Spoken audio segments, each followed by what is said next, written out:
Alright, so this is CIS-125 and it's Monday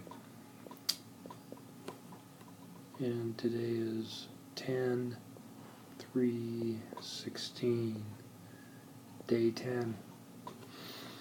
We're in week 6, believe it or not.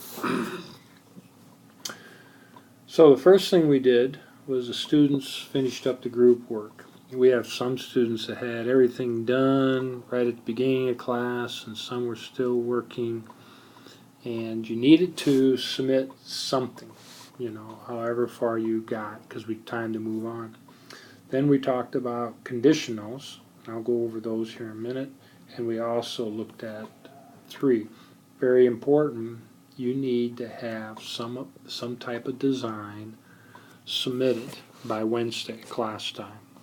Okay, so we took a look at that. We did an overview of conditionals, told the students they need to finish up assignment 1, get a peer review of the code, and I said that could be anybody. You could be at home and you could have your friend look at it, have somebody else run the program and see if they can run it and see if it makes sense, the output that you get. Have somebody else check that. And then we took this quiz in class. There was no notes, just a quiz too. Alright, now we did talk about conditionals. Well, sometimes some people refer to them as selection or decision. So when you flowchart it, you have a true direction and a false direction. Some people do that the other way around. Here you have a conditional, something that's going to be true or false. Then you can do the processing for the true side, processing for the false side. Now, does there have to be processing here? No. You know, you may not have any processing on the false side. Okay? I suppose you could do it the same way for the true side. Key thing, you always bring these back together before moving on in the program. And that's where we get an if, else, and if. If then, do this process. Else, do this process based on the conditions. Okay? Now you see I listed this that you need those indented. It's really important in Python. That's how Python keeps track of this. So we're going to look at the code on Wednesday, okay,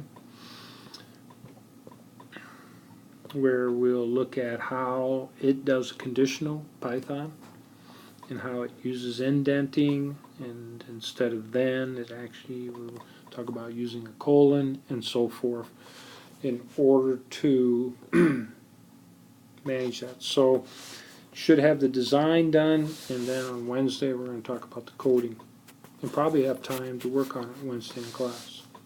Okay.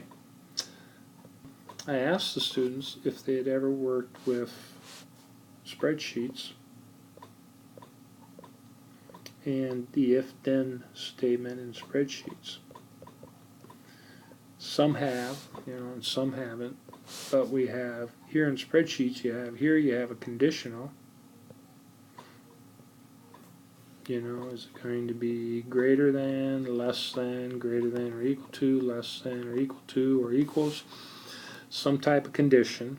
And then later on we'll learn you can have logical operators within there too. And in this case, if this is true, it jumps to this part. If it's false, it goes to this part. And this can be a cell reference or some mathematical operation and so forth.